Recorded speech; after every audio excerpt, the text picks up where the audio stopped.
네, 우리가 오늘까지 해서 로마서 1장을 마치겠습니다. 자, 우리는 이제 죄에 대해서 지금 나누고 있는데, 죄에 대한 하나님의 진노는 단순히 감정적인 표현이 아니라 하나님의 거룩한 본성이 피조물의 죄악과 불의에 대하여 보이시는 또 공의롭고도 필연적인 반응입니다. 하나님께서는 악을 결코 용납하지 아니하시는 거룩함, 불변의 거룩함 때문에 인간의 죄에 대하여 거부 반응을 나타내시는 것입니다. 또 그렇게 될 수밖에 없는 것입니다. 그래서 이러한 하나님의 진노는 1차적으로 불의로 진리를 막는 자들을 향해 있습니다. 이 불의는 하나님에 대한 거부에서 나옵니다. 그래서 이제 인간이 이게 조금 그 문장이 그런데 인간이 참된 하나님의 주되심을 인정하지 않고 그 자리에 자신이나 또 다른 피조물들을 놓고 섬기는 것, 이것이 이제 하나님 앞에서 옳지 않은 일이다, 의롭지 않은 일이다 라고 하는 것이죠. 불입니다.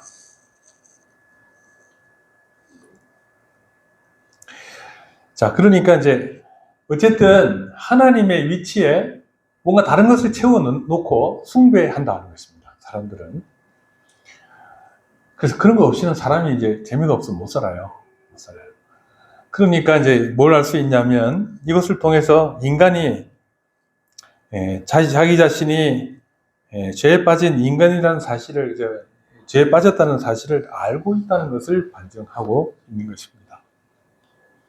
그러니까 하나님에 대한 올바른 자리에 다른 것을 넣었다라고 하는 의식, 이게 이제 있는 거예요. 있는 거예요.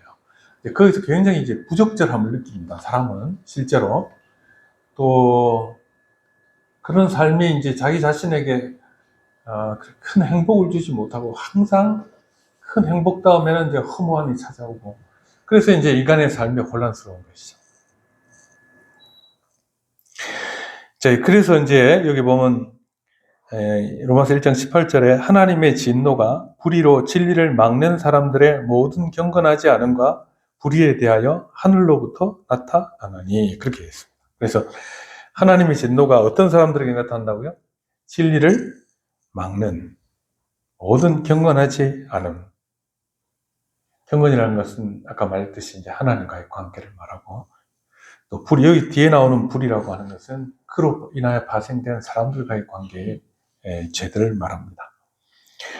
근데 여기 진리를 막는다라고 하는 말, 키테코라고 하는 그 히브리어는, 헬라어는 이런 거예요, 여러분. 여러분, 그 해수욕장 가보셨죠, 여러분? 혹은 풀장 같은 데 가보셨죠?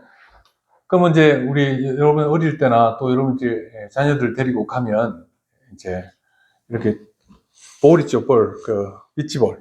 비치볼을 가지고 가잖아요? 뭐 튜브나 이런 거 가지고 가잖아요? 비치볼을 가지고 가면 이것이 이제 물에 탁 던지면 어떻게 됩니까? 물에 뜨죠, 그죠? 근데 이제 이것을, 물에 뜨지 않게 이렇게 누른단 말이에요. 위에서 밑으로 누른단 말이에요. 누르면 이게 밑에 들어가 있습니까? 튀어오릅니까? 튀어오르죠. 튀어오르죠.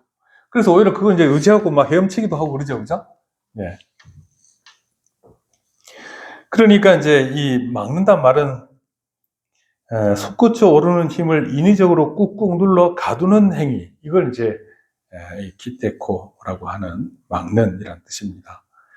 그러니까 마치 물속에 비치볼을 억지로 눌러대는 것과 같습니다. 비치볼은 끊임없이 수면 위로 떠오르려고 하지만 인간은 자신의 왜곡된 의지를 사용해서 진리가 자신의 삶의 표면에 드러나지 못하도록 의도적으로 누릅니다.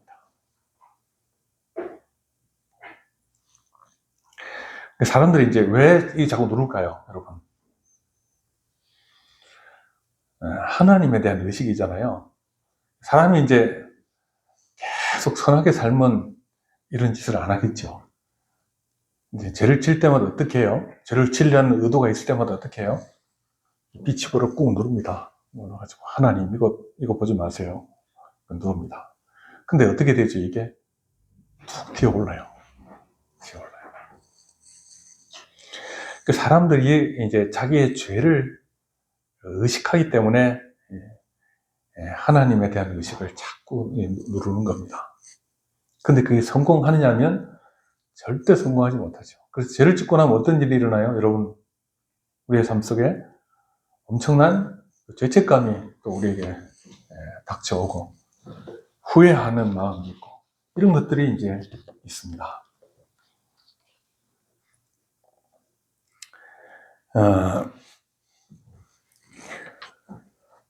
그래서 인간은 명백한 계시, 자인 계시와 특별 계시의 증거를 의도적으로 은닉하기 때문에 하나님의 심판대 앞에서 어떤 상황이 닥치냐면 내가 하나님을 몰랐습니다. 그렇게 말할 수 없다는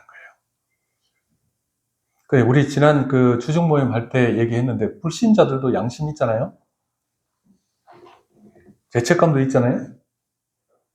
뭔가 잘못 가고 있다는 것까지는 알거든요. 그러니까 이제 하나님 앞에 있었을 때 내가 몰랐습니다라고 말할 수 없다는 거예요. 자, 그래서 우리가 이제 오늘 여기 길게 보면 18절에서 32절에 열거되어 있는 죄 목록이 쭉 나오는데 성경은 이제 계시된 말씀이니까 우리가 볼 때는 그냥 비슷비슷한 것들을 쭉 나열한 거라고 생각할 수 있지만 그렇지 않다. 그래서 여기 보면 어떤 그 성경 안에 논리가 있다는 것을 알 수 있습니다. 그래서 이 목록은 인간이 하나님께서 주신 신성한 가치를 그것과 비교할 수 없는 열등한 가치와 교환할 때 일어나는 인간 실존의 단계적 붕괴와 관련되어 있다. 굉장히 말이 어려운데요. 그러니까 아까 말한 대로 하나님께서 계시할 자리에 가치 없는 것들을 갖다 올려놨을 때 인간에게 이제 자꾸 의도적으로 그렇게 했을 때 인간 삶의 붕괴가 일어나는 거예요.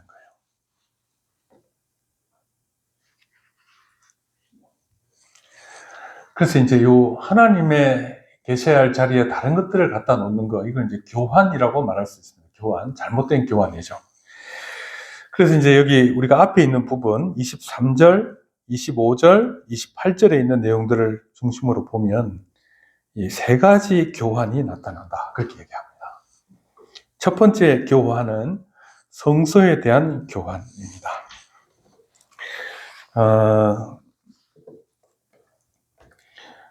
그 23절을 같이 한번 읽어볼까요? 23절. 자, 시작. 썩어지지 아니하는 하나님의 영광을 썩어질 사람과 새와 짐승과 기어다니는 동물 모양의 우상으로 바꾸었느니라. 그렇게 얘기를 하죠. 그래서 이 교환은 뭐냐면 어디서 일어나는 교환이냐면 성소에서 일어나는 교환이에요. 그래서 하나님의 영광을 동물이나 버러지 형상의 우상으로 바꿔버렸다. 그래서 이것이 현대적으로는 우리가 추구하는 다른 어떤 욕망들로 바뀌어 있단 말이죠. 그래서 그것이 하나님보다 그것이 우리의 삶의 우선순위에 있단 말이에요. 그래서 예배해야 되는데 예배하지 않고 딴 데 가 있단 말이에요. 그러니까 하나님께 순종해야 될 때 하나님을 부인한단 말이에요. 왜 그러냐 하면 자기의 근본적인 그 숭배와 예배 대상에 대한 왜곡이에요. 왜곡되어 있는 거예요. 이렇게 하는 이유는요, 반복해서 이런 일을 하는 이유는요, 의지의 박약일 수도 있는데, 왜냐하면 또 하나의 이유는 뭐냐면 하나님의 영광을 보지 못하기 때문에 그렇게 되는 거예요. 하나님이 참으로 예배 받으실 분이라는 사실을 인식하지 못하기 때문에 너무나 쉽게 하나님 대신에 다른 것을 섬긴다. 그 말입니다. 그래서 그 눈이 어두워지고 미련해져서 참된 예배의 대상을 떠나 피조물을 예배의 대상으로 삼는 수준으로 추락하는 것입니다. 이런 형태는 결국 하나님을 섬기는 것이 아니라 또 벌레를 섬기는 것도 실제적으로 아니라 자신의 욕망과 성취로 둔갑한 자기 자신을 섬기는 것이다. 그 말이에요. 그래서 인간의 근본적인 죄가 뭐죠? 하나님이 아니라 자기를 섬기는 것이에요. 그다음 두 번째 교환은 25절에 보겠습니다. 25절. 네. 이는 그들이 하나님의 진리를 거짓 것으로 바꾸어 피조물을 조물주보다 더 경배하고 섬김이라. 주는 곧 영원히 찬송할 이시로다. 이렇게 얘기를 합니다. 그 다음에 이제 쭉 이어서 보면 27절에 보면 26절 이 때문에 하나님께서 그들을 부끄러운 욕심에 내버려 두셨으니 곧 그들이 여자들로 순리대로 쓸 것을 바꾸어 영리로 쓰며 그와 같이 남자들도 순리대로 여자 쓰기를 버리고 서로 향하여 음욕이 부릴 듯하며 남자가 남자와 더불어 부끄러운 일을 행하여 그들의 그릇 때문에 상당한 보응을 그들 자신이 받았느니라. 그렇게 얘기를 합니다. 그러니까 이제 이건 뭐냐면 이제 하나님의 그 가정과 자신의 삶에 대한 하나님의 질서를 뒤집는 거예요. 뒤집는 거. 순리대로 써야 될 걸 영리로 쓰는 거예요. 그 대표적인 게 여기 성경이 얘기하는 것이 동성애 같은 것이죠. 동성애. 그럼 동성애를 하면 여러분 그 좋아하는 사람, 뭐 동성애 하는 사람들이야 뭐 남대로 뭐 열정도 있고 하겠지만 하나님께서 이 결혼이라고 하는 것을 주실 때는 단순히 자기의 감정만 채우라고 주신 게 아니거든요. 그 창세기 보면 뭐라고 되어 있죠? 생육하고 번성하라, 땅을 정복하라 그렇게 하셨단 말이에요. 그게 이제 창조의 규례인데 동성끼리 결혼해가지고 애를 낳을 수 있습니까? 그러니까 열매가 없는 거예요. 열매가 없고 왜곡되고 나중에는 고통스럽고 절망에 빠져들고 하는 일로 넘어가는 것이죠. 그러니까 토지와 가정에 대한 순리를 거스르고 영리로 바꾸는 것, 이런 교환이 일어나는 것입니다. 그러니까 결혼할 때 자기 남편 있을 자리에 말이 좀 이상하네요. 근데 정말 이성이 있어야 될 자리잖아요. 근데 거기 다 동성이 들어가 있으면 이게 이제 이상해지는 거예요. 근데 그걸 옳다라고 말하면 안 되잖아요. 그래서 그들은 하나님께서 규정하신 물질과 가정을 향한 가치를 거짓으로 교환하여 노동의 신성함과 가정이라는 가장 근본적인 관계의 창조 규례를 변형시키고 이탈하게 만들었습니다. 이것이 고차가 되자 성적 무질서와 탐욕, 그리고 인간을 수단으로 교환하는 비참한 결과를 낳고 말았다라고 하는 것이죠. 그러니까 가정이라고 하는 의미가 완전히 전도되는 것이죠. 전도되는 거죠. 셋째는 하나님을 숭배하지 않고 자기 자신을 섬기게 되니까 결과적으로 자신의 사고방식은 하나님 중심이 아니라 누구 중심이 되냐면 인간 중심이 되는 거예요. 인간 중심.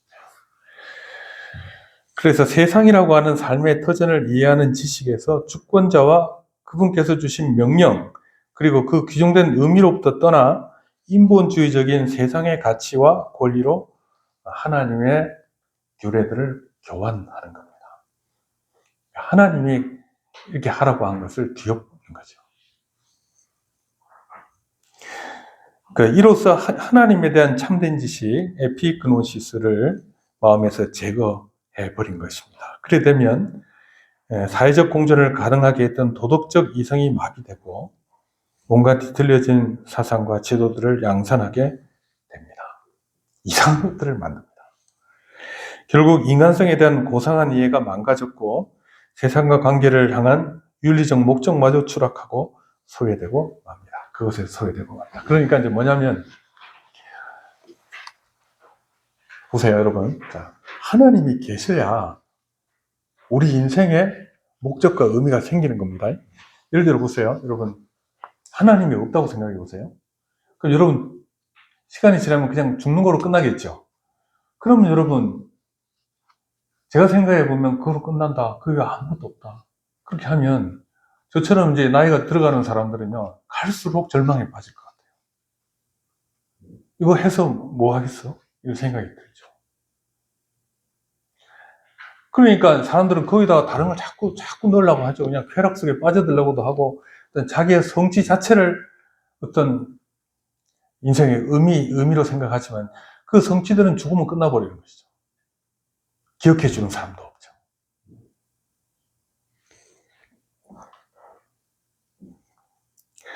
그러니까 인간성에 대한 고상한 이해가 사라집니다, 여러분. 하나님을 제외하고 또 영원한 삶에 대한 지식, 이걸 갖다가 삭제해버리면 인간이 그 고귀하게 살 필요도 없어요.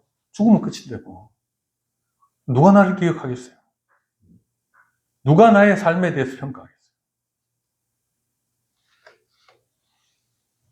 사회적 규범을 지킬 의미들도 실용적인 것밖에 남지 않아요. 실용적인 거. 근데 인간이 실용적인 것만을 위해 사느냐? 그렇지 않잖아요.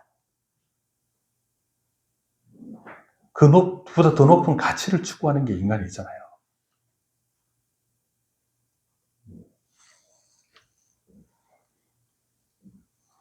그래서 세상과의 관계를 향한 윤리적 목적마저 추락하고 또 거기로부터 소외돼버리고 만다라고 하는 것입니다.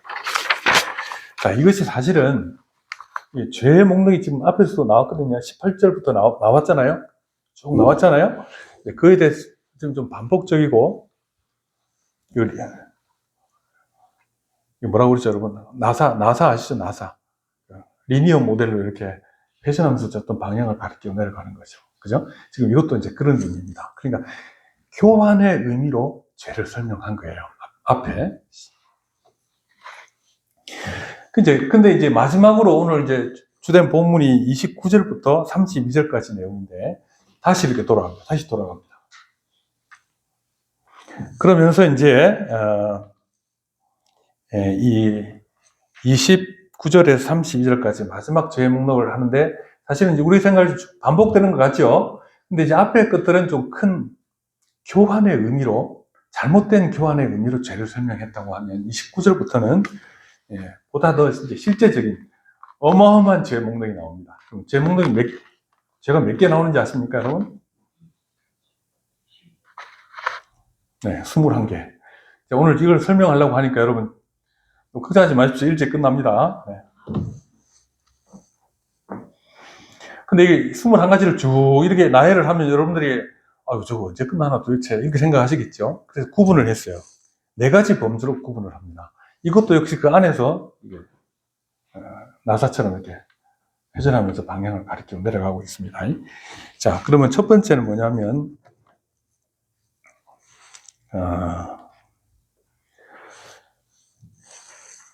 1장 29절 거의 대부분인데 끝에 하나 빼놓고 옵니다. 자, 한번 읽어보십시다. 자, 시작. 곧 모든 불의, 추악, 탐욕, 악의가 가득한 자요. 그랬죠. 자, 여러분 이 불의, 추악, 탐욕, 악의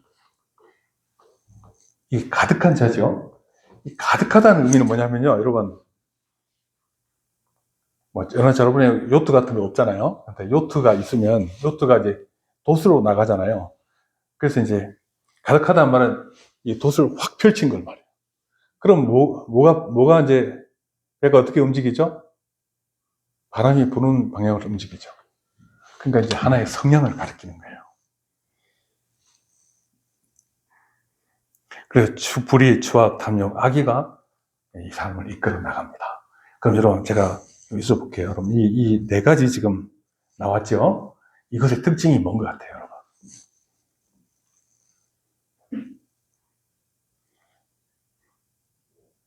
자, 밑에 한번 보십시오. 사기, 살인, 분쟁, 시기, 살인, 분쟁, 사기, 악독, 이 가득한 자요, 수군수군하는 자요, 비방하는 자요.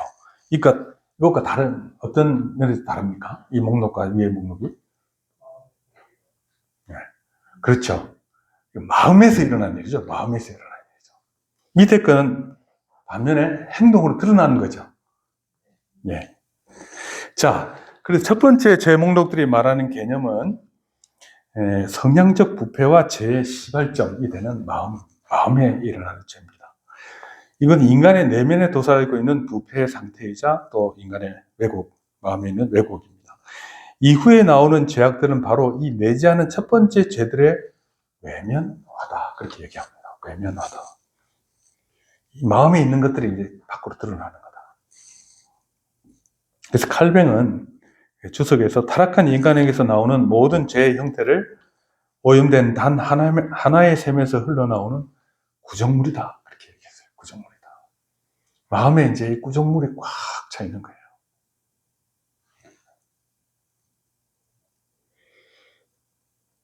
이것은 인간이 자기 자신을 잘못 취급하고 도덕적 수치로서의 파산을 겪을 때 발생하는 가장 원초적인 죄악들입니다. 그러니까 죄에 빠졌을 때, 빠진 인간이 마음속에서 이제 이끌어 나오는 거. 우리 저 미나 있는데, 미나도 이런 죄악들이 있을까요? 없을까요? 너무 잔인한 것 같아요. 그렇죠? 근데 이제 내재해 있는 거예요. 우리도 마찬가지죠. 우리도 마찬가지잖아요. 그래서 여러분, 이 첫 번째 목록들을 오염된 지하수로 이해하시면 됩니다. 그래서 여러분 약수터 옛날에 가서 막 물 막 먹었잖아요. 그죠? 요즘은 어떻게 합니까? 약수터 가면. 그 평가서를 보죠. 평가서를 보잖아요. 이거 먹어도 되나 말아야 되나 이거 보잖아요. 그게 없으면 좀 찝찝하죠. 그죠? 근데 보잖아요. 근데 물 근원에 이제 이 오염되면 그걸 먹으면 안 좋죠. 배탈이 난다거나 뭐 질병에 걸린다거나 그죠? 몸이 상한다거나 그렇게 되잖아요. 그것처럼 인간의 내면에 있는 오염이 있으면 어떻게 된다고요? 그것이 샘물로 솟아나오기 시작하면 그건 독성을 갖게 되는 거예요. 그래서 그 물 근원에 위치한 죄들이에요. 근원에. 자, 그럼 봅시다. 불의.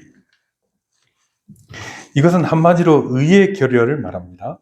하나님과 이웃에게 마땅히 돌려야 할 예배와 또 사람에게 돌려야 할 공의를 박탈하는 근본적인 혼돈을 말합니다. 그러니까 여러분, 이게 계속 반복되죠, 그죠? 그러니까 이 불의가 또 나오잖아요. 그러니까 이제 사람 마음속에 하나님께 마땅히 돌려야 될까 안 돌리는 거예요. 그러니까 사람들과의 관계도 이게 나빠져요. 그냥 나빠지는 게 왜 그러냐면 보세요, 여러분. 자, 저처럼 한번 보십시오. 우리 그때 복음서에 보면 어떤 말이 있죠? 무엇을 먹을까? 무엇을 입을까? 염려하지 말라고 그랬죠. 왜 그렇죠? 하늘 아버지께서 내게 이것이 있어야 할 줄을 아시느니라. 그렇죠. 그렇죠? 이걸 참으로 믿는 자들은 뭔가 내가 이거 더 얻지 않으면 나는 못 살아. 이렇게 하면서 막 사람들 것을 뺏으려고 하고 남들보다 막 밀치면서 앞으로 나가려고 하고 이렇게 하는 것이 옳지 않잖아요. 왜냐면 이거 하나님께서 주신다고 그랬으니까. 근데 그렇지 않으면 어떻게 되냐면 경쟁을 하는 거예요. 내가 살기 위해서 남을 짓밟아야 되는 거예요. 말하자면.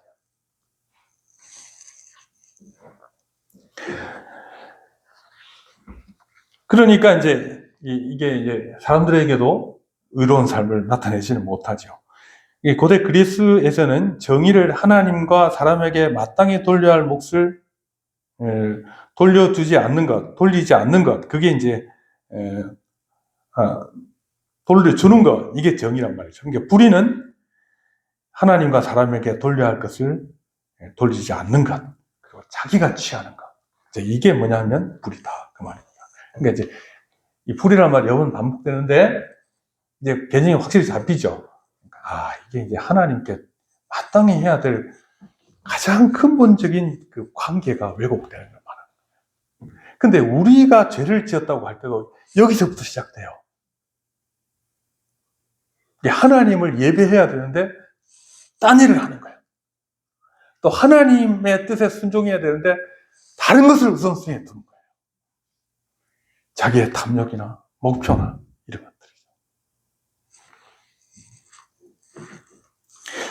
그 다음에 이제 추악이라고 하는 것은 도덕적 부패와 부도덕한 남녀관계를 포함한 불결함을 얘기합니다. 즉 인간성에서 나오는 해악적 충동을 의미합니다. 또한 이것은 이웃에게 적극적으로 해를 끼치고자 하는 욕망입니다. 그렇죠, 여러분? 사람들에 대해서 이제 막 악의를 품죠. 품습니다.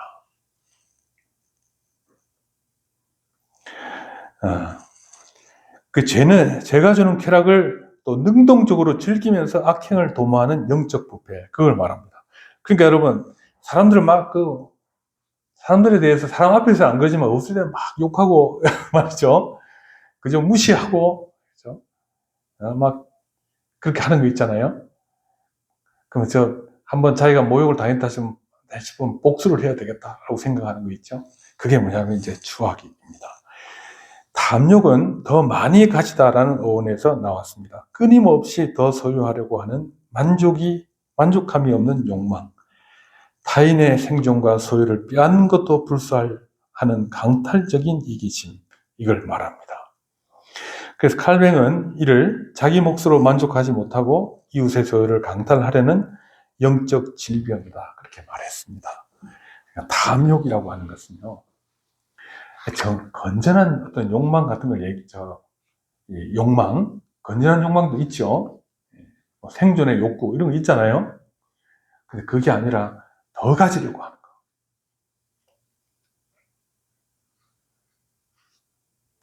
거. 사람들하고 너무 비교하면 안 되겠죠, 그죠? 뭐, 있으면 있는 거로 족한 줄 알라. 성경이 얘기하시잖아요. 그죠? 그 다음에 악이라고 하는 것은 뭐냐 하면, 마음의 눈이 삐뚤어져 있어서 타인의 선행을 왜곡하고 선한 권면과 교훈에 대해 이유 없이 반항하는 잔인한 성품입니다. 불의하고, 그 다음에 불결한 추악, 더 많이 가지려는 탐욕, 그 다음에 사람들에 대해서 삐뚤게 바라보는 악의, 이것이 마음에서 근원처럼 흘러나오는 동기들, 그런 죄의 동기들이다, 그 말이에요. 그럼 왜 이제 죄의 목록을 이렇게 왜 얘기를 하냐면, 이게 남 얘기가 아니기 때문에 그래요, 여러분. 자, 두 번째 보십시오. 자, 같이 읽어보십시다. 두 번째 성경 구절 시작. 시기, 살인, 분쟁, 사기, 악독이 가득한 자요, 수군수군하는 자요, 비방하는 자요. 그렇죠, 여러분. 그러니까 이것은 마음속에 있는 거, 아직 행동으로 드러나지 않은 어떤 동기를 얘기하는 것이 아니라 드러난 걸 말합니다. 드러난 거. 자, 그런데 두 번째 범죄의 핵심 개념은 수평적 관계의 파괴와 언어의 무기화를 말합니다. 그러니까 이건 수평적 관계, 사회적 관계를 말하는 거죠. 가족이나 이걸 말하는 거죠.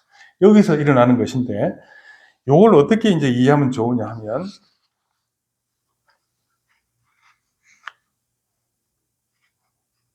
제가 이제 대학 다닐 때 데모를 하잖아요. 근데 제가 이제 CCC 다녔거든요. 근데 CC 다녔는데 우리 후배 하나가, 이름도 기억해 할게요. 오세호라고 있어요. 오세호. 이 친구가 1학년인데 막 데모하러 날 따라 나간 거예요. 전에 한번 얘기했을게요. 근데 체류탄이 앞에서 뻥 터져버렸어. 그리고 파편이 맞고 막 찢어지고 이런 건 아닌데 바로 앞에 터졌으니 얘가 그냥 뒤로 벌렁 넘어진 거예요. 그래갖고 이제, 근데 저는 그때 사실은 뭐 단순 가담자도 아니고 그냥 구경하러 왔다 갔다 했는데, 그 뻥 터져, 애가 쓰러질 수 있는 아는 사람이에요. 그러니까 잡아낸 거예요. 목도리를 잡고 이렇게 끌어냈어. 그래갖고 저기 이제 학교 안으로 다시 들어가가지고는 화장실에 가가지고는 막 눈 씻겨주고 막 하니까 이제 정신을 좀 차려요. 얼굴이 버리고 눈물 줄줄 흘리면서 이렇게 있는 거예요. 그러니까 이제 사실은 이제 체류탄이니까 사람 뭐 죽이는 게 아니니까 그 정도죠, 그죠? 근데 이제 뭐 폭탄이 터졌으면 사람 죽었을 거 아니에요, 그죠? 근데 마찬가지로 이제 요거는 어떻게 이해하면 되냐면, 실제로 우리 마음속에 있는 독성들이 밖으로 나오는 거예요. 독가스가 되는 거예요, 독가스. 그 주위에 있는 사람들을 괴롭히는 거예요.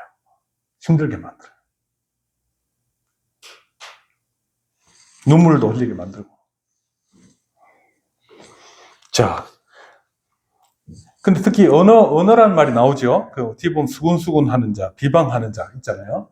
그러니까 언어적으로 주의. 그러니까 혀를 조심해야 되는 거예요. 그렇죠? 자, 시기. 자기가 우상이 된 인간에게 이웃의 성공은 기쁨이 아닌 생존의 위협이 됩니다. 따라서 타인의 형통과 번영을 기뻐하지 못하고 오히려 그들의 번영으로 인해 자신의 내면에 병적인 고통과 미움을 키워나가는 삐뚤어진 마음의 죄를 말합니다. 그러니까 여러분, 요즘 뭐 사회관계 그리 안 하겠지만 보면 드라마 같은 거 보면 있죠. 반에서 1, 2등을 다투는 애가 있는데 친구가 1등을 했어. 그럼 걔는 어떻게 하죠? 뒤집어져. 집에 일찍 가. 집에 일찍 가요. 그러니까 뭐 학생들이니까 뭐 그런 것도 있겠습니다만, 그렇잖아요? 시기심이 있는 거예요. 사람 마음속에. 근데 그게 표현이 돼. 그러면 툭툭 툴툴거리잖아요, 또. 그렇잖아요? 그럼 분위기가 이제 쌓이잖아요. 교회 안에도 이런 거 있습니다. 우리 교회는 없는 것 같죠? 교회에서 상을 안 줘서 그런가 봐. 자, 그 다음에 살인이라는 게 있습니다, 여러분. 살인.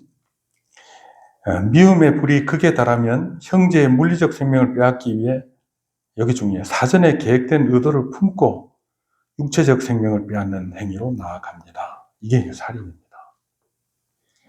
근데 여러분, 이게 살인이 보통 평범한 상황에서 일어나느냐? 그렇지 않죠. 근데 성경에 뭐라고 얘기되어 있냐면, 산상수훈의 가르침에 비춰보면 형제를 미워하는 것 자체가 살인과 같습니다. 여기에는 자신의 즐거움을 위해 생명을 경시하는 풍조도 포함되어 있습니다. 저거 없어졌으면 좋겠어.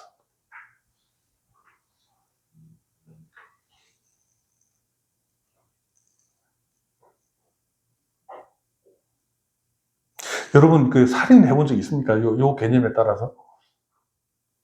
경험자면 있는 것 같네요. 네. 그 미워하는 사람이 있어요.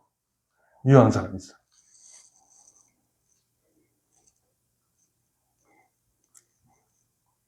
자, 그 다음에 분쟁이에요, 분쟁. 상대방을 굴복시키고 자기의 의를 관철하기 위해 다툼을 즐기고 당파를 짓는 파괴적 기질을 말합니다. 그렇죠, 그죠, 여러분? 그러면서 이제, 만약에 어떤 친구가 있으면 또 꼭 여기, 야, 이게 모여봐라, 얘들아. 그러면서 이제, 모여봐. 그러면서 이제, 제가 말이야, 저렇게 한다? 이렇게 하면서 이제 분쟁하는 거죠. 근데 그게 이제 뭐 정당한 비판 같으면 괜찮겠는데 파괴적일 때가 많아요. 그 다음에 이제 사기가 있습니다. 사기는요, 사람을 조종하는 거예요. 사냥할 때 짐승을 깨어내는 덫이란 말에서 유래한 단어인데, 이웃을 자신의 올매에 걸어 넘어뜨리는 정정하지 못한 이중적 기만. 이처럼 다른 사람을 자신의 지배하에 두기 위해 부도덕과 속임수를 올가미처럼 사용합니다.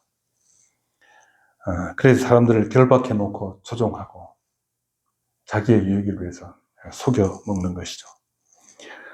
자, 그 다음에 악독은 상대방의 행위나 말을 항상 나쁜 방향으로 곡해하여 해석하고 이웃을 악한 공경과 고통으로 밀어넣는 고질적인 적이를 말합니다.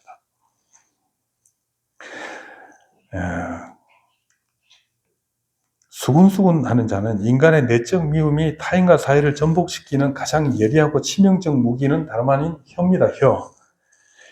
보이지 않는 곳에서 비밀스러운 험담을 늘어놓고 나쁜 소문을 유포하는 중상모략의 죄입니다. 이건 역시 공동체 내 신뢰의 사슬을 끊어버리고 상호 불신이라는 혼란을 일으키는 것입니다. 그 네 번째는, 여러분, 수군수군 하는 건 뒤에서 하는 거예요. 근데 비방은 대놓고 하는 거예요. 대놓고 하는 거. 그래서 공적인 자리에 대놓고 거짓과 악평을 늘어놓아서 이웃의 사회적 평판을 무참하게 파괴하는 복수를 말합니다. 근데 우리가 이거 보니까, 야, 이건 다른 사람들 얘기지, 나는 안 그래. 근데 꼭 그렇지 않단 말이에요. 그럼 우리가 이제 하나님 앞에서 선한 삶을 산다고 할 때는 이런 것들을 우리 삶에서 내쫓아야 되는 것이겠죠. 그죠? 근데 우리 힘으로 안 되죠? 그러니까 우리가 거룩해져 가야 되는 것이죠. 네 번째는요. 자, 1장 30절 한번 읽어보십시다. 자, 시작. 하나님께서 미워하시는 자요, 능욕하는 자요, 교만한 자요, 자랑하는 자요, 악을 도모하는 자요, 부모를 거역하는 자요. 그랬습니다. 이 하나님께서 미워하시는 자요, 그 성경문 주가 달려있죠? 뭐라고 되어 있죠? 하나님을 미워하는 자라고 되어 있죠. 그죠? 그러니까 이 두 가지로 해석이 가능한 거예요. 근데 인간에게 일어나는 것은 사실 하나님을 미워하는 죄에 가깝습니다. 그 세 번째 범죄의 핵심은 수직적인 반역입니다. 그러니까 두 번째는 수평적이죠. 세 번째는 수직적인 것이에요. 그러면 수직적이라고 하면 누구에 대한 거역이겠습니까, 여러분? 1차적으로 하나님이겠죠? 그 다음에는 뭐죠? 부모님. 그 다음에 또 누굴까요? 권위자들, 세상의 권위자들. 저에 대해서 좀 이렇게 불만 있는 사람들 없죠? 모르죠? 근데 이제 뭐 정부 같은데 책임을 맡은 자들에 대해서 주님께서 순종하라고 했죠. 왜냐면 하나님의 시스템이거든요, 그게. 근데 이제 요거는 하나님에 대한 것부터 시작해가지고 권위 있는 자들에 대해 저항하는 것이에요.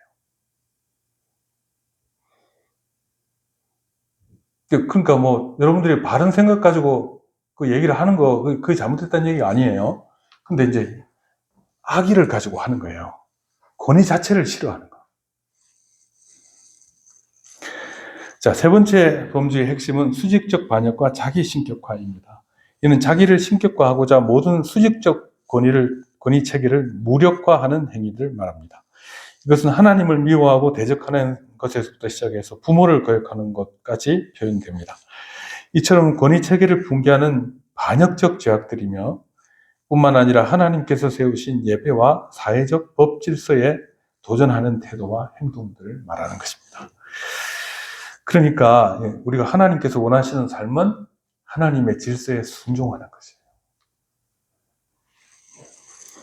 첫 번째, 하나님을 미워하는 자는 이것은 인간이 창조주의 다스리심을 거부하고 도리어 그분의 도덕적 성품과 통치에 대해 품고 있는 지독한 영적 반감과 증오를 말합니다. 하나님에 대해서 증오를 품고 있는 사람 본 적이 있어요? 네. 아, 있어요? 네. 아, 그래요? 있죠.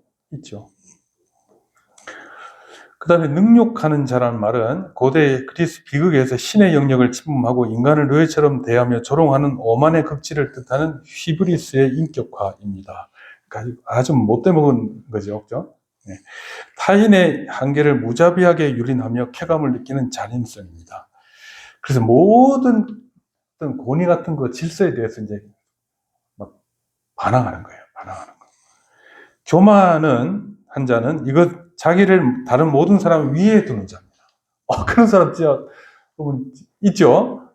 뭐 보통 뭐라고 얘기하면 그런 사람들 보면 밥맛 떨어진다고 그러죠.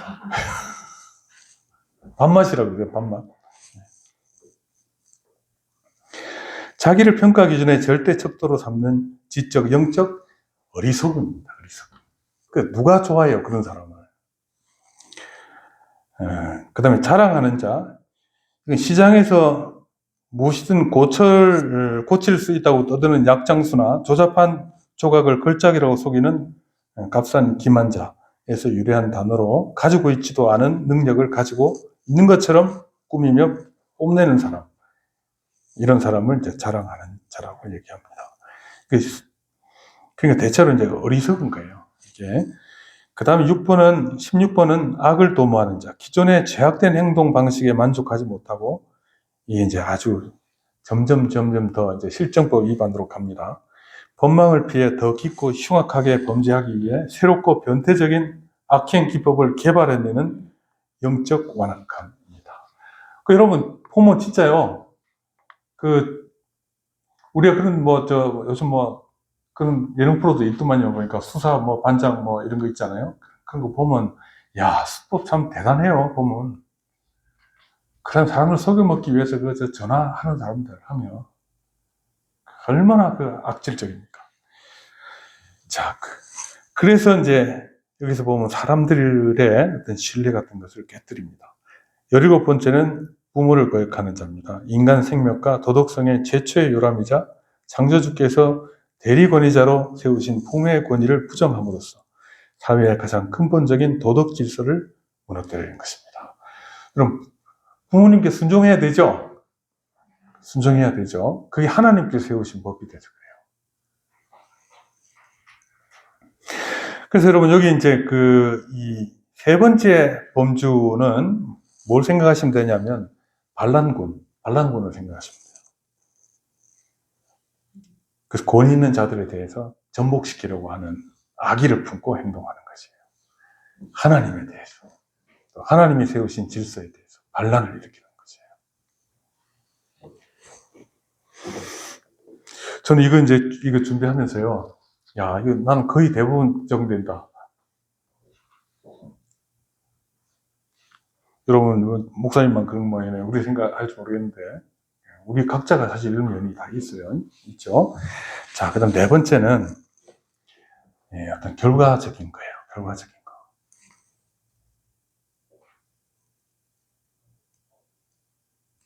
네 번째 범주는 인간성의 완전한 거세와 언약의 해체입니다.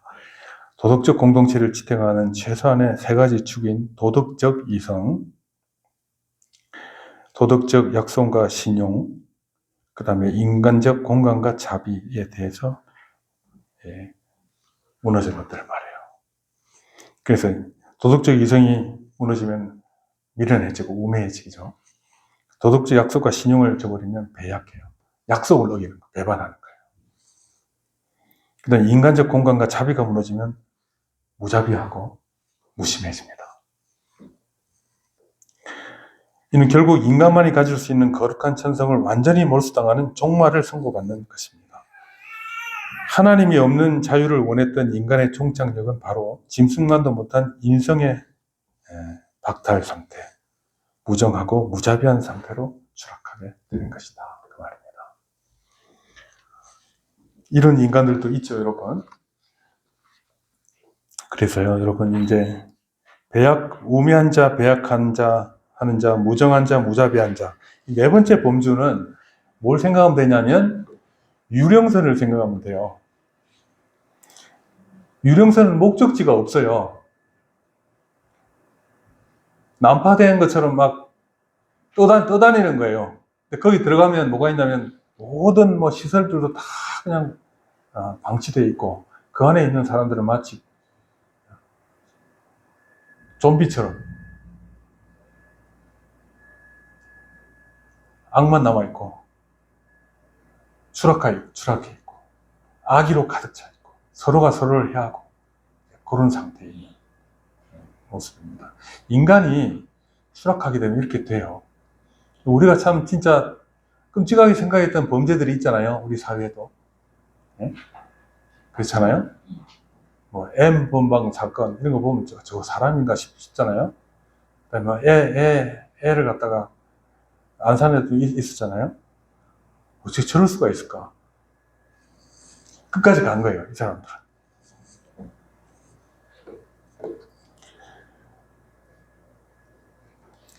네 번째 범주의 핵심 개념은 인간성의 완전한 거세와 언약의 해체입니다. 도덕적 공동체를 지탱하는 최소한의 세 가지 축인 도덕적 이성, 도덕적 약속과 신용, 인간적 공감과 자비가 완벽하게 무너져 있는 상태를 말합니다.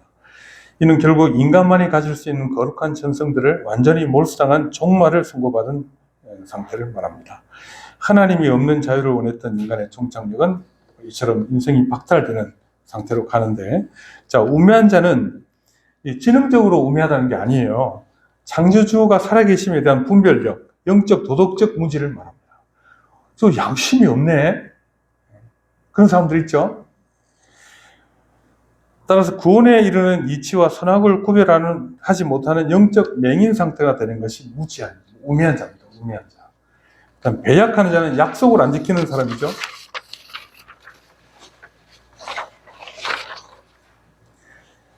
언약을 맺어놓고도 자신의 탐욕과 이익을 위해 그것들을 마치 헌신짝처럼 파기하며 신의를 저버리는 배신적인 태도를 말합니다.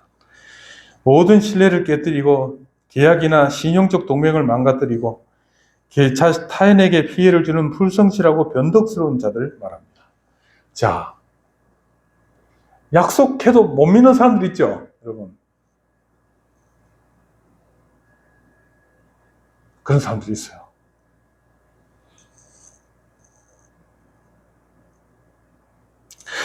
그 다음에 무정한 자와 무자비한 자는요, 사이코패스 같은 사람이에요. 부모와 자식 간에 천성적으로 흐르게 되어 있는 생명적 애정마저 완전히 마비되어 자식을 유기하거나 늙은 부모를 방치하는 본성적 비정한 걸 말해요. 그 다음에 무자비한 게 뭐냐면 타인의 고통을 보면서 연민이나 긍휼을 전혀 느끼지 못하고 공경에 처한 자를 보아도 일말의 동정 어린 행동을 베풀 능력이 상실된 사람, 인간성을 완전히 상실한 상태를 말합니다. 이런 자는 굶주리고 우는 자의 피눈물을 조롱하고 오히려 그들을 짓밟는 무자비함을 감추지 않습니다. 우리 주위에는 뭐 이런 사람 없다고 해도 역사를 본다거나 인간의 어떤 사회를 보면 이런 사람들 얼마든지 있어요.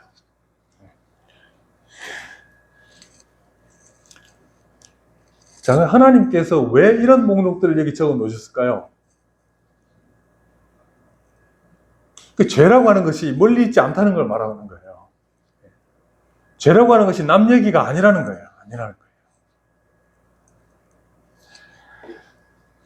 자, 이제 마지막 절을 같이 한번 읽어보겠습니다. 32절. 자, 시작.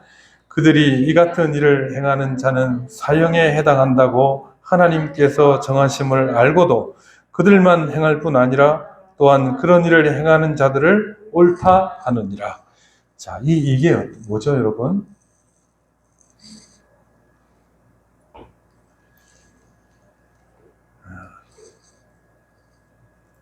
이런 죄악의 마음을 가진 자들이 마음 놓고 살 수 있는 사회를 만드는 걸 말이에요.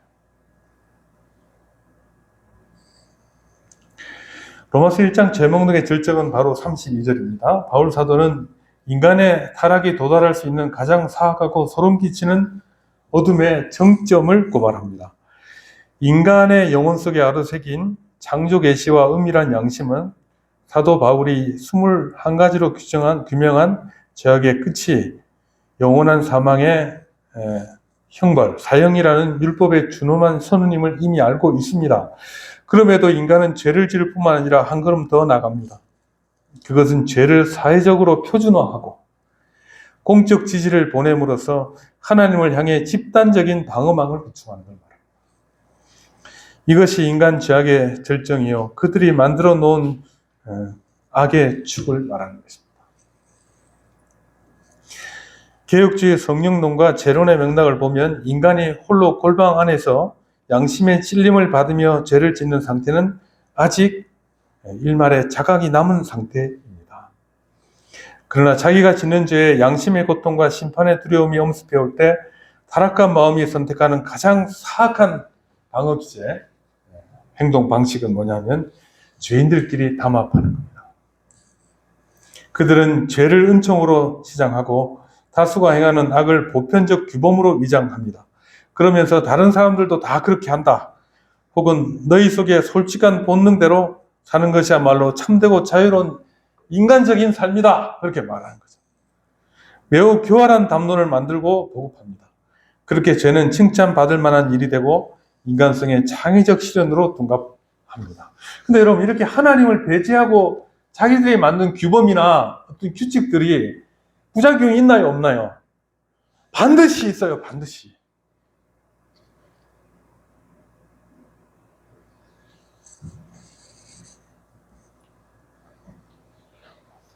쾌락을 합법화하고 정당한 것을 만들어줬을 때는 무슨 일이 일어날지 몰라요, 여러분.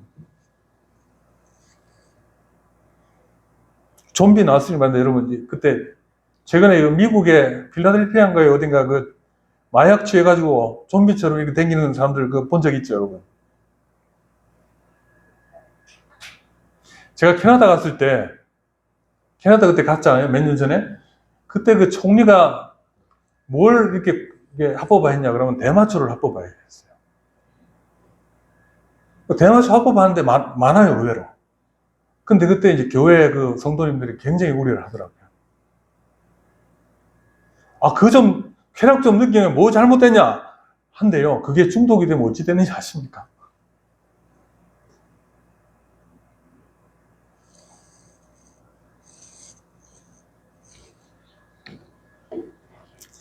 자, 수근수근 비방하는 말쟁이들의 험담에 침묵하며 무언의 동의로 참여하고 성적 변태와 타락에 대하여 공적인 연대의 성격을 부여해주고 성적 변태에 대해서 공적 연대의 성격을 부여해주고 사회적으로 정당하다고 박수를 보내는 모든 제도적 장치를 만들어 집단적인 연대를 형성합니다. 성경은 바로 그와 같은 작태를 고발하고 있는 것입니다. 이것은 사적인 범죄를 넘어 하나님의 주권적 통치에 도전하는 조직적인 배교 행위입니다. 인간은 이렇게 만들어진 기만적인 연대 속에서 서로를 다독임으로써 집단적인 평안을 얻으려고 몸부림을 칩니다. 그러나 그 결과는 쓰디쓴 절망과 하나님의 진노의 심판밖에 없습니다. 그래서 신자들이요, 우리의 삶에 있어 억압이나 제한하고 쓸데없는 제한을 하고 이런 것들은 우리가 마땅히 좀 타파해야 될 것도 있습니다. 근데 생각을 잘 해야 돼요.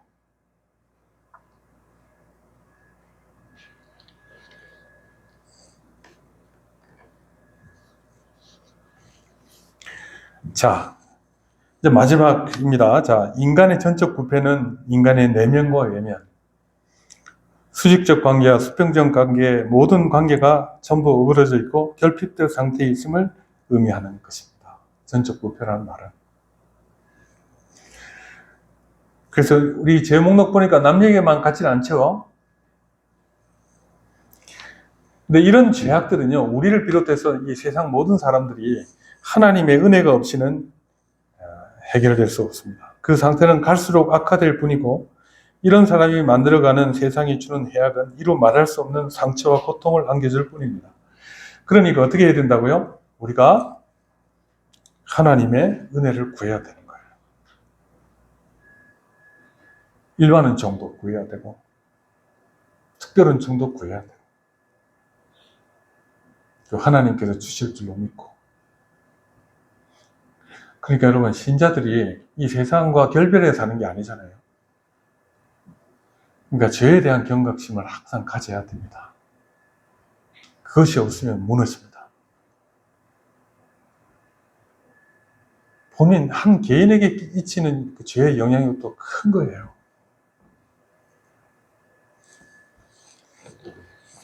그러니 여러분, 이 죄에 대한 얘기들이 나왔는데 여러분 보니까 그게 그것 같고 그게 그것 같지요? 그럴 수 있어요. 그럴 수 있어요. 그러나 여러분 여러분 개인적으로 한번 공부할 시간이 있으면 하나씩 공부해 보십시오. 이것들은 이 죄악들은 우리가 싸워야 될 주제들이다. 그리고 경각심을 가지고 피해야 될 내용들이다 하는 것을 기억해야 됩니다. 그러나 이것이 우리 힘으로 되느냐, 피할 수 있느냐,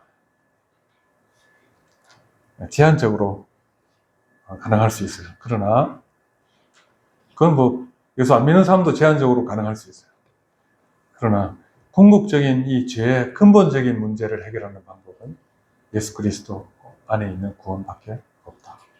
그게 궁극적인 구원을 우리에게 주는 것이다 라고 하는 것입니다. 기도하겠습니다.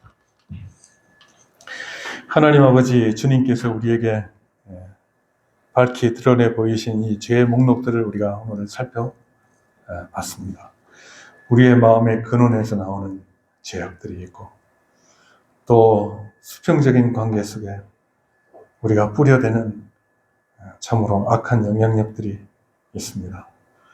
그리고 하나님과 하나님이 세우신 질서에 대항하고자 하는 반항적인 태도도 있습니다. 그러다가 참으로 우리의 인격 자체가 무너지는 절망적인 상황으로 치닫기도 합니다. 이것이 죄악의 모습이고 이것은 항상 우리 곁에 있는 것을 우리가 봅니다. 하나님 아버지, 이 죄악들로부터 우리를 보호하시고 지켜주시고 또 구원해 주시기를 원합니다. 또 우리가 속한 가정과 또 교회와 공동체 안에서 이런 죄악들을 막아내는 일들을 할 수 있도록 분별력을 주시고 또 힘을 주시기 원합니다. 주께서 참으로 우리 가운데 이루시는 일은 바로 이와 같은 죄를 이겨내는 것, 저로부터 자유함을 얻는 것임을 우리가 깨닫소. 우리가 이 싸움을 잘 승리하며 해나갈 수 있도록 주의 성령께서 우리를 붙들어 주시옵소서. 감사합니다. 예수님의 이름으로 기도하옵나이다. 아멘.